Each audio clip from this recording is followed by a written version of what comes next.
오늘 주님과 함께 날마다 주님과 함께 라는 제목으로 사도행전 2장에 있는 말씀을 함께 듣습니다. 성경에는 하나님이 우리의 신앙생활을 꾸짖기도 하시고 또 어느 때는 경고도 하시는 그런 말씀들이 참 많이 나옵니다.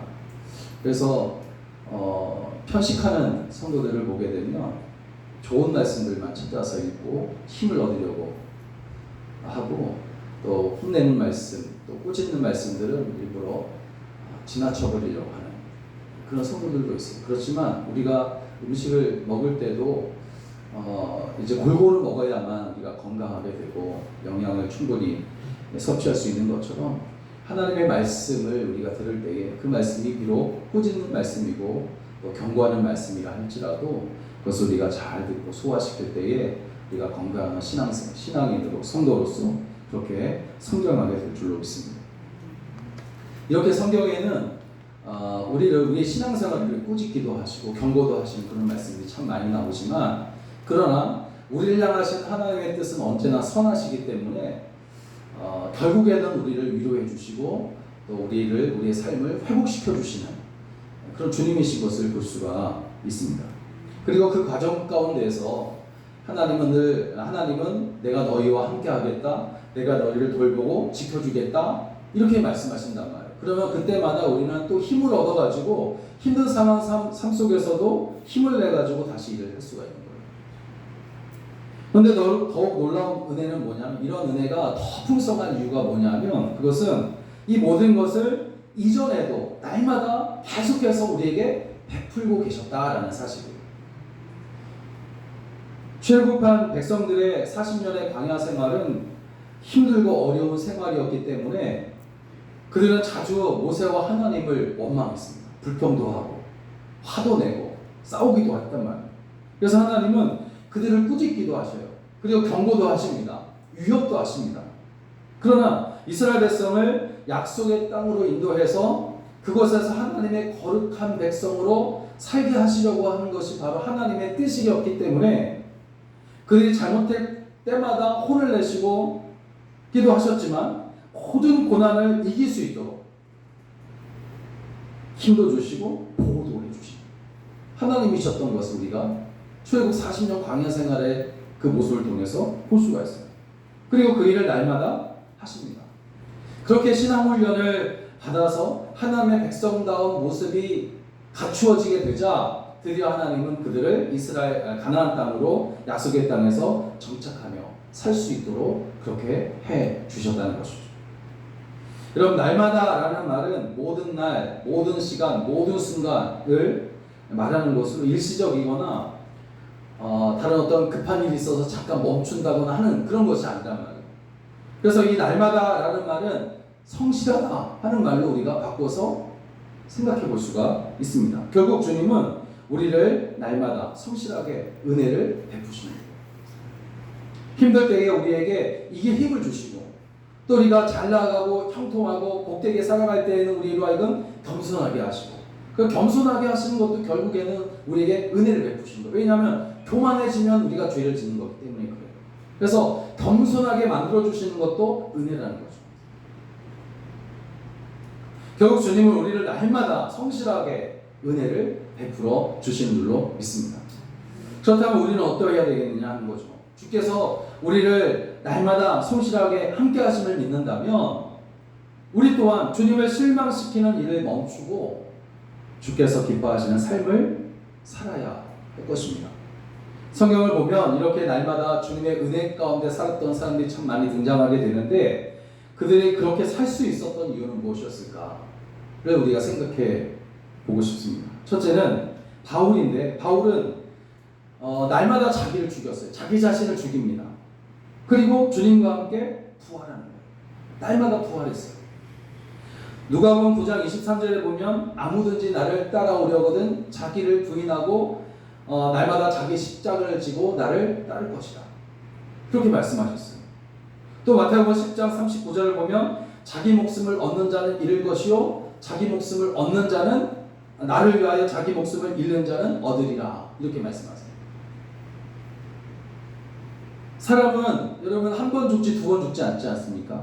그래서 그럼에도 바울이 내가 날마다 죽노라고 이렇게 말한 것은 그의 육신이 죽어서 땅에 묻히는 것을 그런 죽음이 아니라 죄를 지으려는 생각, 죄 가운데 살아가려고 하는 행동, 이런 것들이 죽는 것으로 욕심이나 정욕, 또 주님의 뜻을 무시하고 자신의 의가 앞서는 그런 생각과 생활의 죽음을 의미하는 거죠. 그런데 이런 것들이 날마다 죽는다라고 말한 것을 보면, 바울이 이런 것이 날마다 죽는다라고 한 것을 보면 죽어야 할 것들이 날마다 살아나는 거예요. 죽어야만 하는 것들이 살아나. 그래서 날마다 죽는 겁니다. 그것이 살아나. 그래서 바울을 계속해서 괴롭혀요. 여러분, 우리도 마찬가지 않습니까? 우리가 어떤 잘못을 저지를 때 이것은 내가 정말로 하지 않겠다. 그래서 주님 앞에 나와 회개하며 엎드려 용서받았단 말이에요. 그럼에도 불구하고 또 그 일을 합니다. 다시 살아나요. 죽은 것 같은데 또 살아나요. 이 바울의 걱정이고 바울의 숙제였다는 거예요. 우리도 마찬가지입니다. 내가 날마다 죽노라 한 것은 죽게 하는 것, 죽게 하는 그것이 날마다 살아나는 거예요. 그래서 또 죽는 거예요. 그래서 바울은 그것들을 십자가에 못 박는 작업을 날마다 한 것입니다. 새롭게 한 것이에요.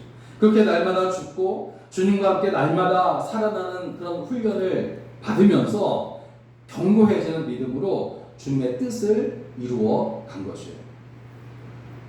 성도들 중에는 이렇게 바울처럼 날마다 죄를 죽이고 자신의 죄된 생각, 죄된 행동들을 죽이고 주님과 함께 다시 살아나는 그런 성도가 있는 반면에, 반대로 내 뜻대로 살겠다는 그런 교만한 마음으로 인해서 살았으나 죽어있는 그런 사람도 있다는 거죠.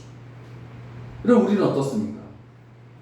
주님의 이름으로 정말 양보하고 배려하는 일, 또 쓸데없는 자존심을 버리고 주님의 뜻을 따르는 그런 생활, 또 주님을 높여드리기 위해서 내 자존심을 좀 절제하는 그런 일들, 불의한 일에 대해서는 하나님의 공의가 반드시 실현되어야 되겠지만, 그러나 하나님의 주의 선한 일을 위해서 우리가 용서하는 생활이 모두가 다 날마다 죽는 삶인 동시에 날마다 사는 그런 삶인 줄로 믿습니다. 마태복음 19장을 보면 한 청년이 예수님을 찾아왔지만 이런 것들, 이런 삶을 살지 못하겠다고 하면서 집으로 다시 돌아간 그런 일을 기록하고 있는데, 한 부자 청년이 주님을 찾아와서 어떻게 하면 영생을 얻을 수 있습니까? 청년은 하나님의 계명을 내가 잘 지켰기 때문에 스스로 영생을 얻을 것이 확실하다 하는 그런 생각을 가지고 주님을 찾아왔어요. 자랑하려고 온 것입니다. 그때 주님은 청년에게 이렇게 말해요. 모든 것을 팔아 가난한 사람들에게 나눠주라. 그리하면 하늘에서 보화가 내게 있으리라. 그리고 와서는 나를 따르라. 여러분, 이 말씀은 이 부자 청년에게 네가 가지고 있는 모든 재물을 다 나눠주라, 이런 간단한 내용이 아니란 말이에요. 여기는 깊은 의미가 있어요.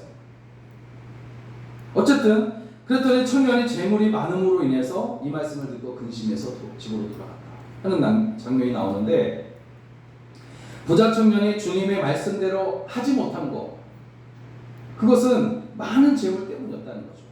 많은 재물 때문이에요. 결국 많은 재물은 곧 부자 청년 자신이었고 전부였어요. 그것이 전부란 말이에요. 아무리 계명을 다 지키고 율법을 다 지키고 정말 유대인들이 지켜야 할 그 율법들을 잘 지켜서 이 정도면 정말 구원받을 만한 그런 충분한 조건이 다 내가 갖추었다 라고 생각했지만, 그의 재물이 그를 붙잡은 거예요. 그의 재물이 그를 붙잡은 거예요. 그게 전부인 거예요.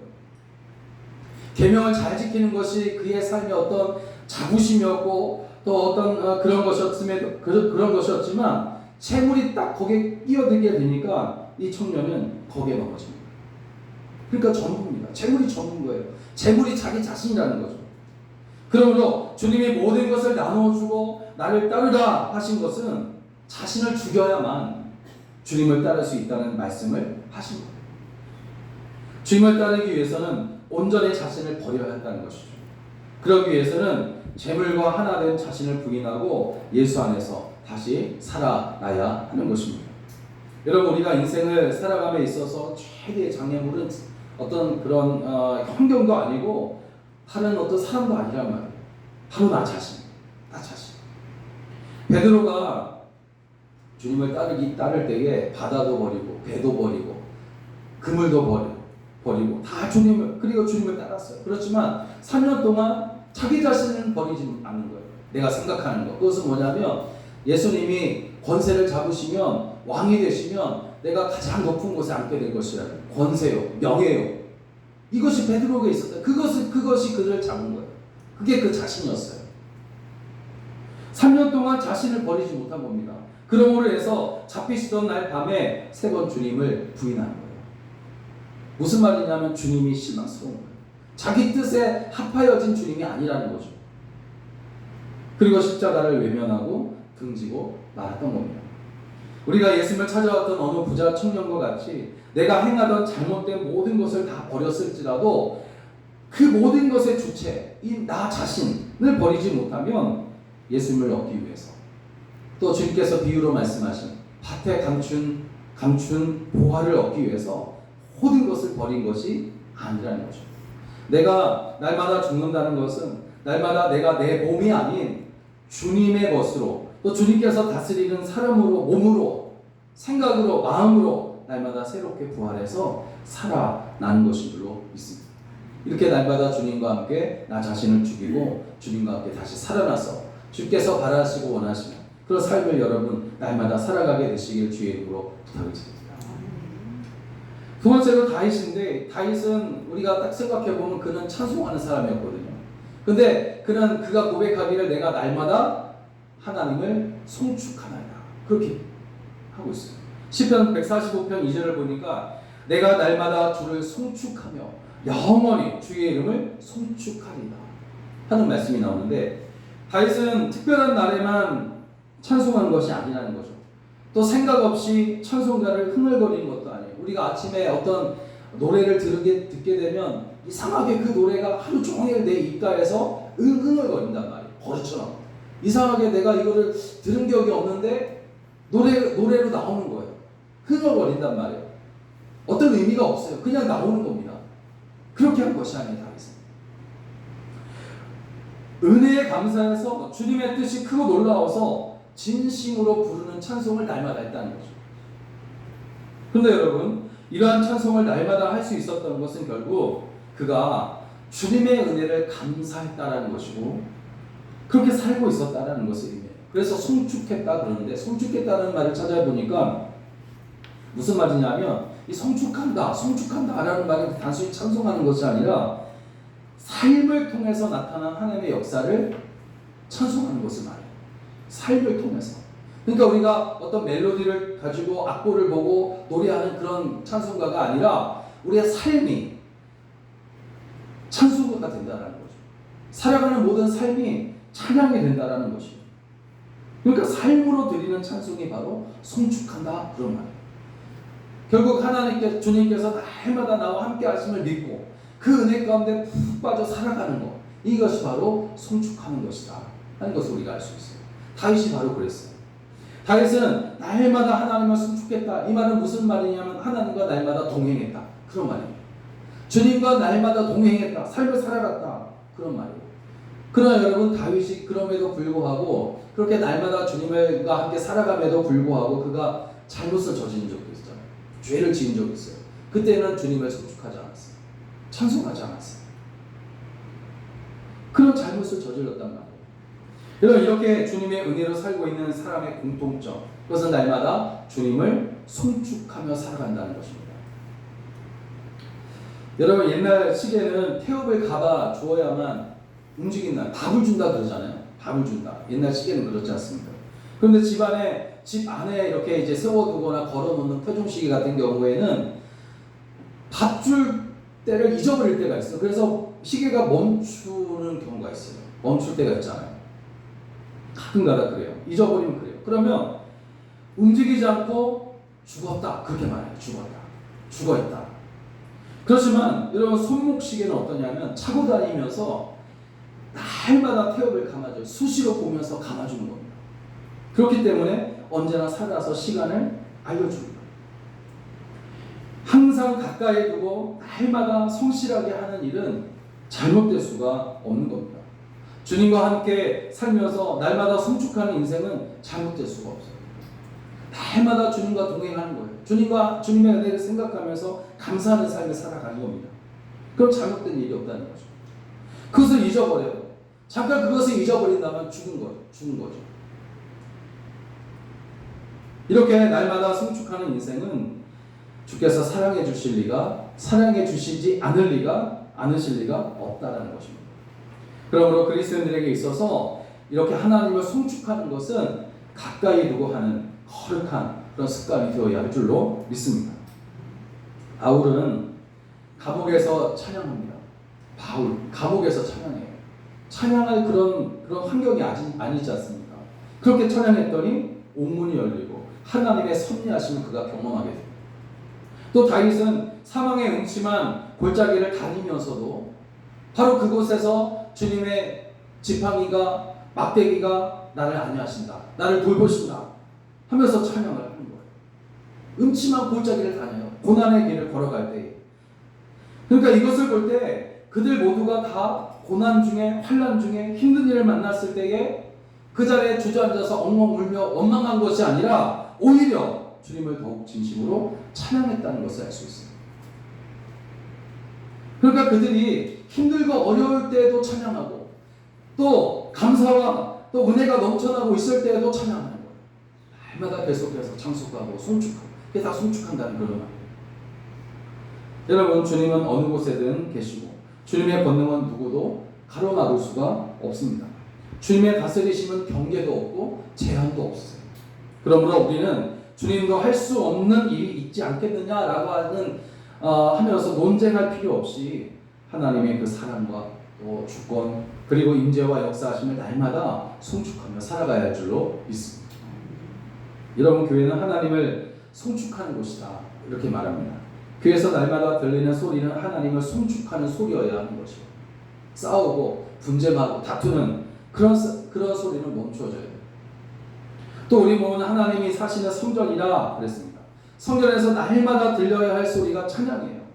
남을 욕하고 시기하고 또 미워하고 하는 이런 말이 아니라 우리 몸에서 나오는 그 말은 찬양하는 것이 되고 송축하는 것이 되어야 되지 않겠냐 하는 거죠. 어떤 목사님이 우리의 영혼은 하나님을 찬양하는 확성기가 되어야 한다 하는 그런 이야기를 들은 적이 있어요. 오늘 우리 교회와 또 하나님의 성전인 우리 성도들에게서 이런 찬양함이 날마다 끊어지지 않기를 주의 이름으로 간절히 부탁을 드립니다. 또 마지막으로 베드로는 날마다 은혜를 더하여 주시는 주님께 감사를 했어요. 날마다 은혜를 더해 주세요. 사도행전 2장 46절을 보니까 이렇게 나와요. 날마다 마음을 같이하여 성전에 모이기를 힘썼다. 그리고 47절에 보면 그들이 성전에 모여서 한 것은 하나님을 찬미하는 것이었다. 이렇게 말합니다. 그렇게 했더니 주께서 구원받는 사람을 날마다 더하게 하시니라 하는 것을 볼 수가 있습니다. 그런데 여러분 46절을 보니까 날마다 마음을 같이하여 성전에 모이기를 힘쓰고 성전에 모이기를 힘썼다는 거예요. 그리고 집에서 떡을 떼며 기쁨과 순전한 마음으로 음식을 먹었다. 여러분, 성전 안에서 성전에 모여서 하나님을 찬송하고 주께 영광 올려드리는 그런 우리가 그런 삶을 살아야 되겠지만, 그러나 동시에 집으로 돌아가서 삶으로 돌아가서 세상으로 돌아가서도 그곳에서 주님과 함께 사랑의 교제를 나눠야 된다는 거죠. 이 말씀을 하시는 거예요. 그렇게 아름다운 본을 보여주신 거예요. 이 성도들이, 초대교회 성도들이 교회에 가서 한 아름다운 그런 사랑의 교제를 나누고 또 집에 와서도 또 살아가는 삶 속에서도 아름다운 교제를 나누며 살아가는 거예요. 주님 안에서. 그렇게 본을 보여줘요. 그렇게 했더니 주께서 구원받는 사람을 날마다 더하게 하셨다. 여러분, 구원받는 사람을 날마다 더하셨다라는 말씀은 주께서 결국에는 성도들에게 은혜를 더하셨다라는 말씀이기도 해요. 왜냐하면 은혜를 더하게 되면 감사가 넘쳐나고 또 감사가 넘쳐나면 서로 사랑하게 되고 또 계속 그렇게 아름다운 모습들이 많아지는 거예요. 그러면 그런 모습들을 보고 세상 사람들이 저기에 가면 뭔가 다르구나 하면서 더하여진다는 거죠. 은혜가 더했다. 또 사도행전 5장 42절을 보니까 그들이 날마다 성전에 있든지 집에 있든지 예수는 그리스도라 가르치기와 전도하기를 그치지 아니했다 하는 말씀이 나옵니다. 결국 이 말씀들은 모두가 우리에게 바람직한 교회의 모습을 보여주고 있습니다. 초대교회는 날마다 모여 함께 살았지만 신앙생활을 위한 모임에 어떠한 부담이나 거리낌이나 이런 것이 없었어요. 날마다 모여 찬송하고 기도하고 전도하고 집으로 돌아가서는 애찬을 나누고 그리스도 예수 안에서 교제하는 거예요. 그러니 그 모임 중에 얼마나 큰 은혜가 또 임하겠어요. 계속해서 은혜가 임했는데 그런 삶을 사니까 하나님께서 또 더 큰 은혜를 더해 주시는 거예요. 결국 은혜로 가득한 그러한 모습들은 사람들로부터 부러움을 받게 되고 이로 인해서 전도의 문이 열리면서 날마다 구원받는 사람이 더해져 가게 되었다는 것이죠. 그러므로 건강한 교회는 은혜 받은 성도들이 삶의 본이 되어서 살아가면서 만들어져 가는 게 바로 건강한 교회다라는 것이죠. 그러한 성도들의 은혜 받은 모습을 보면서 교회는 날마다 구원받는 자로 더해져 가는 것입니다. 그러면 지금 우리는 어떤 성도가 되어야 되냐는 거죠. 옛날 어떤 임금이 민심을 살피려고 사람들이 많이 오고 가는 길 가운데다 큰 돌을 이제 바위를 갖다 놓고 숨었어요. 그리고 지나가는 사람들을 살펴보는데 어떤 한 사람이 이제 지나갑니다. 그랬더니 이 사람은 누가 사람 다니는 길에 이런 큰 돌을 갖다 놨냐면서 막 투덜대면서 돌아가는 거예요. 이런 사람을 뭐라고 하냐면 이기적인 성격을 가진 사람이에요. 이렇게 이야기를 하죠. 또 얼마 지난 후에 두 번째 사람이 지나는데 아무 말 없이 그냥 지나가는 거예요. 이런 사람은 우리가 뭐라고 하냐면 무관심한 사람이다 이렇게 말하잖아요. 그리고 곧 이어서 세 번째 사람이 지나가는데 이 사람은 뜨거운 여름에 힘을 다해서 그 돌을 길 바깥으로 치워요. 근데 그 큰 돌을 치우니까 그 자리에 임금이 이제 칭찬하는 글과 함께 보석으로 가득한 보석함이 거기에 있는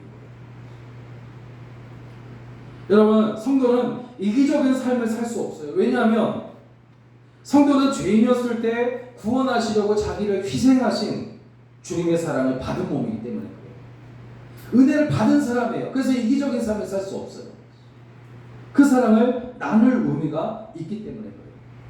또 성도는 한 영혼에 대해서 무관심해서는 안 됩니다. 왜냐하면 주님은 한 영혼을 천하보다 귀하게 여기기 때문에.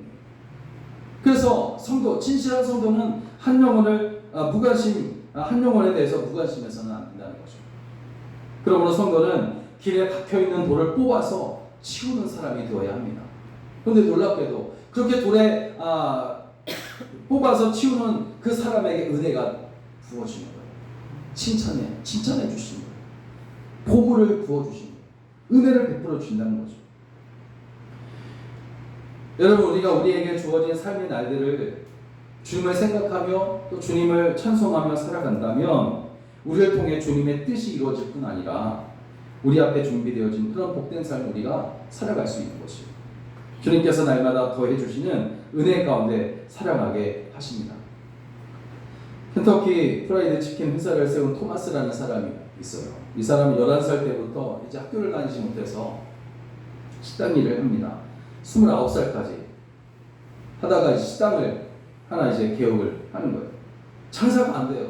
폐업 신고를 하려고 합니다. 그런데 한 손님이 당신의 식당에서는 닭튀김이 제일 맛있습니다. 이렇게 이제 말을 했다는 그 말을 듣고 기분이 좋은 거예요. 그 순간 그는 내가 다른 거 복잡한 거 다 때려치우고 한 가지만 하자 하는 생각을 하고는 닭만 튀겨 팔기 시작한 거예요.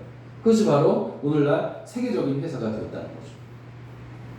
여러분, 한 가지에 집중해서 수많은 사람들의 입에 오르내리고 또 부러움을 사는 사람이 될 수 있다면 모든 것을 우리에게 주시고 더 많은 것으로 공급해 주시는 주를 위해 날마다 살아간다면 어떻게 되겠습니까?